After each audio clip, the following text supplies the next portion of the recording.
Hey there, Aries. It's time for your weekly horoscope for the coming 7 days. And just a quick reminder for everybody out there, should you ever wish to get a session with me, all you need to do is go on ahead to my website. It's integrativemysticism.com. Or, of course, you may also just simply go ahead and follow those links below. Don't forget the incoming wave video that just came out this weekend. And I've got a special recording of the latest Patreon Live talking about death, transition, and all of that from a multi-dimensional perspective. And you can check that out on my main channel page or just go to the Deep Topics playlist. So what is going on when it comes to this week?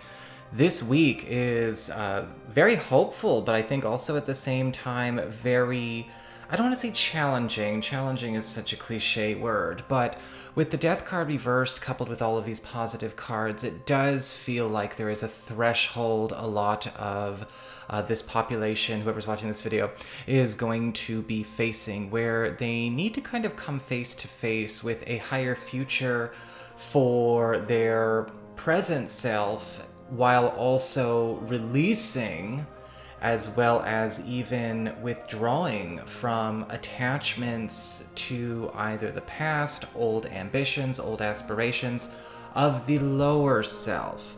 And that is a huge part of the death card reversed as the overlight or as the theme of this week, because the death card reverse is giving off the signal that we are seeing a lot of new paths, new options, things that are very foreign to us start to open up in all areas of our life, but it is going to require us to actually finally cut the cord or release our grasp on maybe old aspects of beingness, old goals, old agendas, and things that ultimately are not applicable to that experience. And the death card reversed is about an understanding that there has to be a balance in transition in order for us to get new things into our life. As in, you must match the experience you wish to have on a subtle, energetic, and ethereal level. And what can happen is we need to also, of course, assess our quotient. Pay attention. What vibes am I holding? How much am I holding on to in my life that is actually excluding more from my life? And so this is a week where that is going to come right up into your face because with so many positive cards following, we're going to be seeing what we could have if we are willing to trade out the old for it. In fact, with the Star card upright, a lot of you, when it comes to your material wealth, your finances, your career, are going to be finding that new opportunities, new roles, and even completely new paths, new roads to go down when it comes to your own personal abundance, your own earning power, and your own material well-being are being presented to you. However, with the Star, it's not something we can cash in on right away. It is something that we have to make adjustments and make room for, like that death card reversed is telling us. In fact, with the Star card upright, this is something that is going to be carrying you to a higher version, or maybe higher vibration, a higher vibrational goal, or a higher level, a higher iteration of a goal or an agenda you have.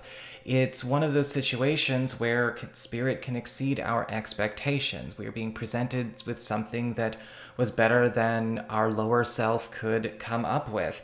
And this is probably a gift from higher self or an urging from our own divine entourage. This could be a new job, a new role, or maybe even a new financial collaboration, a new source of abundance in the waiting, but we have to make sure we have ample time and room for it. As we get on to the community, we talk about friends, we talk about relatives and other people in your life. You have the Four of Wands upright. And there is a breakthrough when it comes to a sense of new community, a sense of new team. I am watching a new sense of home and tribe start to form around you. And this is not tribe in like an exclusionary sense, but with the Four of Wands, we are actually now finding ourselves getting surrounded by people who are on our level of consciousness or higher, which is the ideal, right? Because if we either want to match each other and help each other grow, or at least stimulate growth within one another.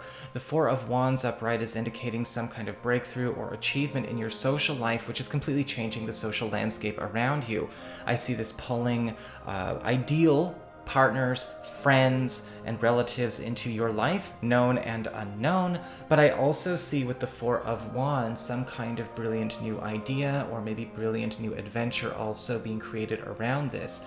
And there's a sense of achievement and accomplishment around all involved, which is absolutely gorgeous. And so you want to make sure that you are, of course, ready, able, and have room and availability to have your own part in it. As we get on to love and romance and relationships, we've got the Page of Wands in reverse. Now, this card is indicating that there is going to be sort of a bitter realization that something that you have been asking for and something that you're getting is actually not working for you. Not because it's being done wrong, but maybe we were just asking for the wrong thing. And this does not necessarily mean that there's anything wrong with your partner or there's anything wrong with the new person in your life, but the Page of Wands reversed is asking you, as well as your partner, this could be a unified front, it's asking everyone to pay attention to where they might still be living an old version of themselves, or where they are forcing themselves to do things they don't want to do anymore, forcing themselves to live a life that they have outgrown, they have evolved out of. This can sometimes happen where we think we have to keep up appearances for friends, maybe it's something that we're doing for culture, maybe it's something that we're doing because, that's what the dating advice says and the love guru says. But how do I really feel about that, you ask? The thing about the Page of Wands reverse is indicating that everyone is getting what they want, but they're finding out that what they want isn't exactly what they needed, and what's not making them happy. The Death card reverse is urging everyone to take up the cup of not only examining this, right, because an unexamined life is meaningless, and start paying attention to where we can start jettisoning things from this relationship that ultimately are not serving anyone involved, new or existing. This is a week where we have a chance for everyone to pull out, to start actually doing a life their own way, doing something creative versus something that is all about the acquisition of things that we've seen come before us, things that we've copied maybe from other relationships, things we've copied from our families, our parents, our friends, whatever. This is a week where a lot of relationships are breaking free from habits that they don't even want to keep up anymore. And it's a very powerful message to have come through with the Death card reverse, because maybe the reason certain things aren't going the way they could or as best as they could when it comes to a certain search for a new love or a certain relationship we're already in is because people keep trying to just do something old because that's what's been done forever. But just because it doesn't mean it's actually worth keeping around. Let this relationship be birthed anew, something more achieved, something more accomplished, something more creative, something a bit more divine. So that is what I've got for you. I hope you enjoyed it. If you did, don't forget to like, share, and subscribe. I appreciate it.